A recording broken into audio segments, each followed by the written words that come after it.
Humingi ng 5 araw na ceasefire o tigil putukan ang grupong Hamas sa IDF. Kapag pumayag daw ang IDF na ihinto ang kanilang pambubomba sa Gaza, ang magiging kapalit raw nito mga kaibigan ay kanilang pakakawalan ang 70 na kanilang mga hostages. Pero alam nyo ba mga kaibigan na hindi kumagat rito ang Israel?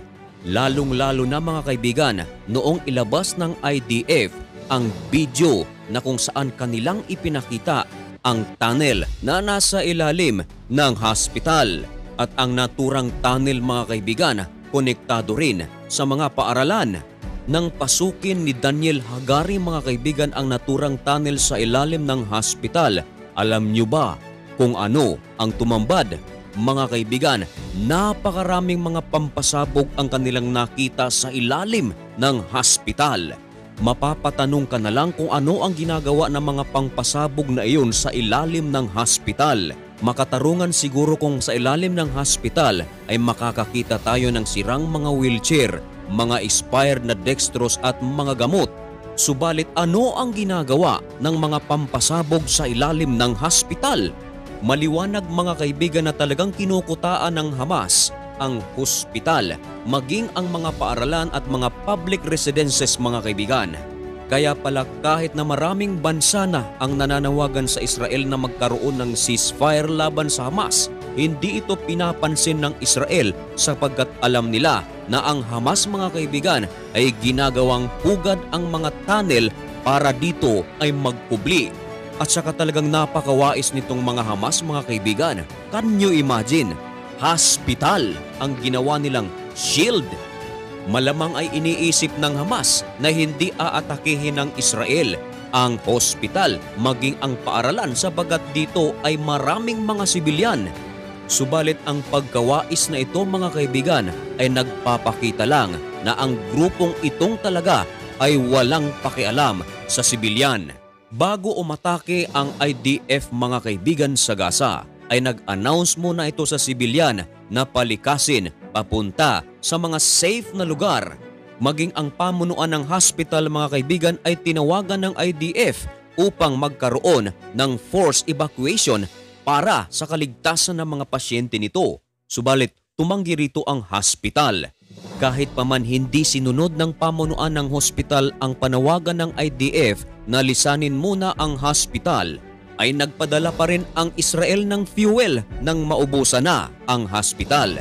At hindi lang fuel ang kanilang ipinadala, maging mga incubators na kinakailangan para sa mga babies at mga medical materials na kinakailangan ng hospital. Sa kabilang dako mga kaibigan, naggalit naman ang Hamas sa Saudi Arabia.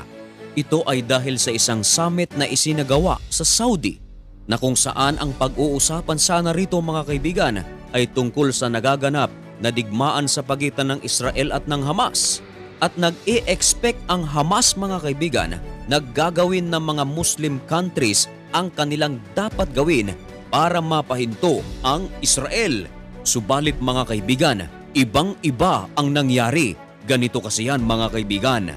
May mga bansa kasi mga kaibigan na ipinanukala na gawa ng sanksyon ang Israel.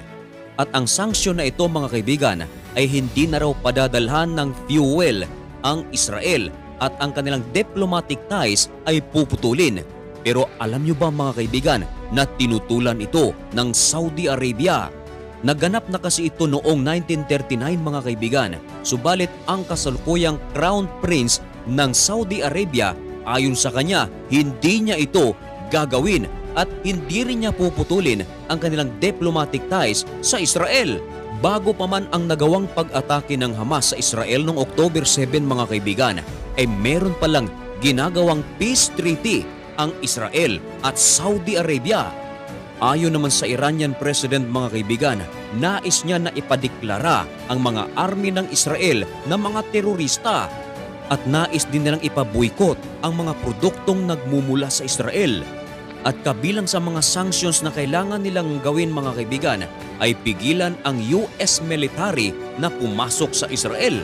I-freeze ang lahat ng diplomatic ties, maging ang kanilang mga produkto ay kanila nang iboboykot. At ang pinakamabigat mga kaibigan ay ihinto ang pagde-deliver ng fuel sa Israel, maging ang mga direct flights sa mga naturang bansa ay nais nilang pigilan mga kaibigan. Subalit nireject ito mga kaibigan ng Saudi Arabia, ng UAE, Bahrain, Sudan, Morocco, Mauritania, Djibouti, Jordan and Egypt. Dito nag-alburuto ang Hamas mga kaibigan dahil tila ba mas kinampihan pa ng mga Muslim countries ang Israel. Isa itong patunay mga kaibigan na talagang hindi basta-bastang kakampi ang mga Muslim. Ibig sabihin mga kaibigan, maraming mga Muslim na talagang napakabubuting mga tao. Sa katunayan, ang mga bansang nabanggit natin mga kaibigan ay nakiramay pa nga sa mga nasawing Israeli noong atakihin ng Hamas ang Israel noong October 7. At katunayan, kinundina pa nga nila ang ginawa ng Hamas. At kinumpirma din ito ni Netanyahu mga kaibigan na talagang allied niya ang modern Arab states. At marami sa mga bansang Muslim mga kaibigan na talagang hindi nagustuhan ang ginawa ng Hamas. Ayon sa mga ulat na ating nasagap mga kaibigan, Iran ang sumusuporta sa Hamas. At ang Hamas mga kaibigan ay hindi naman ito nire-representa ang gobyerno ng Palestine. Parang sa Houthi mga kaibigan at Hezbollah. Pag sinabing Hezbollah, hindi ito nangangahulugan na buong gobyerno ng Lebanon ang magiging kalaban ng Israel. Pag sinabing Houthi, hindi ibig sabihin na buong gobyerno ng Yemen ang magiging kalaban ng Israel. Ito ay mga militanteng grupo lamang mga kaibigan at pinaniniwalaan ng marami na ang nagsusupport sa mga grupong ito ay Iran. Subalit ito ay itinanggi naman ng Iran. Totoo kaya mga kaibigan na ang supporter dito ay Iran? Kung kayo ang tatanungin mga kaibigan, naniniwala ba kayo rito? At kung kayo ang hihingan ng opinyon mga kaibigan, bakit kaya hinarang ng Saudi Arabia, ng Morocco, ng Jordan at iba pang bansa ang mga sanksyon na nais ipataw sa Israel? Mag-comment kayo mga kaibigan. At mga kaibigan, hanggang dito na lang muna ang videong ito.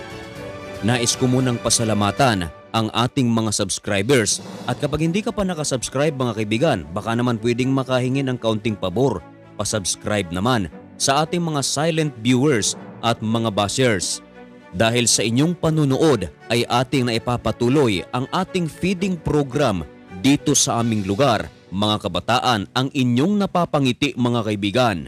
Saan ka mang dako naroroon sa mundo ngayon mga kaibigan, mag-ingat po kayo. May God bless you and thank you so much for watching. May God bless you. Pray for peace in Israel and Palestine.